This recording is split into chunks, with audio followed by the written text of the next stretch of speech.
ستا د زړه ارمان څه شی دی؟ زما زړه ارمان سایکل. پټې که الکې بیانه صحیح ده. اوس دې سترګې ایله که ما ته وګوره مبارکي ورکړې ورته. السلام علیکم. وعلیکم السلام. ښه څنګه رئیس صاحب ښه؟ دلته چا راوستي؟ او وراره سره مې راغلم دغه کورونه دي مازدیګر کې دلته راځم دلته کینم چې ماښام ټیم شي بېرته ځمه کاروبار هم نشته دا دغسې بس سیستم د دواړو قومي پیمه تا ما سره دغه سایکل واده کړی هغه څنګه شو؟ د برقي سایکل دلته راولم او دغه مشکلاتو نه به خلاص شي خلکو فشا کولو نه به خلاص شي او دغه مشکلات دي دغه ټول دغه دي چې بس خلک بیرون وځي راوځي دغه سایکل ورسره یي دغه مشکلات نه سړی خلاصېږي. یعنې ته د بل چا په اوږو بارې؟ زه بل چا په اوږو بارې مې دغه کسان دي را سره پوه شي کله مې چېرته فشا کوي کله چېرته دومره سره په عذاب دي موږ هم په عذاب یو دغه برقي سایکل چې دغه مشکلات نه به دوم خلاص شي موږ به هم ترې خلاص شو بس یو چکر مکر به پکې دغه دې ته به راځو ډېره ښایسته منظره ده. ایوه دغه سایکل واده دې کړی و دغه سایکل دې وروره سایکل میکل نشته دی؟ نه سایکل خو به راوړي انشاءالله خدای کړه خیر سایکل به موږ ته راوړي. او بل دا ځای خو ډېر خطرناک دی دلته ډېر خلک وړل شوي هم دي که نه؟ هغه هغه چې ډېره ډوبه ده لامبو یې نیه ده او به دلته چې اردو چې درې څلور ورځې کې پراتي. ستا د زړه ارمان څه شی دی؟ زما زړه ارمان سایکل چې دغه خلکو مشکلات موږ نه دا خلک خلاص شي او موږ هم د مشکلاتو نه خلاص شو. خدای مهربانه دی انشاءالله سایکل هم کېږي. پټې که الکې بیانه صحیح ده واده ده که نه؟ او ښه یې کلکې ونیسه مضبوطي وربادې نه کړم د باچا په باچاهۍ ژوندونه اوس دې سترګې ایله که ما ته وګوره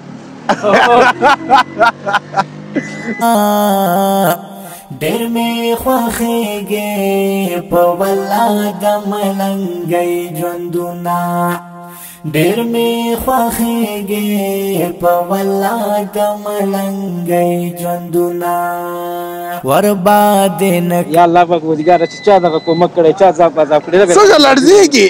خوشحاله شوم دا چونګار چې مې واورې موج ولا شی راوستلی ده مبارکي ورکړې ورته. ته اوس په دې باندې ګوره ښه دا ګوره اول ګیر دی دا دویم گیر دی دا څلورم گیر دی دا پنځم دی دا شپږم دی ګوره چې اواته یې ونه ځي موږ سره دغه واده کړې وه دا اوس پچکه دسي کړم د باچا په باچاهۍ ژوندونه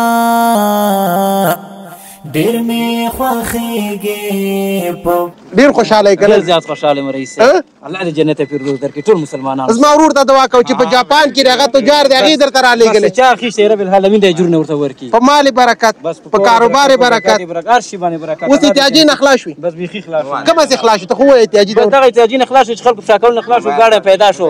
ایوه ریموټي دغه د پوه شي چېرته ولې ولی بازار ته تللی شي پکې کلي ته تللی شي پکې اوس په دې خوا نه په کور ته ځې په دې بس همدې باندې زه به کور کې څوک هم خبر نه دي خبر نه دي چاکلیټ به شیندي نو ګرانو مسلمانانو دا یو معذور ورور دی بیچاره د بل چا باندې پیټ یو راوړلو به یې چکر ته باسلو یا به کور کې به یې زړه تنګېدلو بیچاره خپې کار نه کوي الله دې هېڅوک د ده په شانتې نه کوي خو موږ او تاسو غوندې ورونه لري الله دې ده ته توفیق ورکړي چې عبادت وکړي او دعا وکړي د نړۍ ټولو مسلمانانو ته انشاءالله.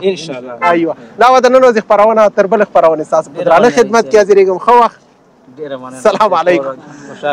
دا خندا مسکا دې نه ده دا ما دپاره غټه سرمایه ده. موږ سره واده کړی واده دې پوره وربادې نه کړم د باچا په باچاهۍ ژوندونه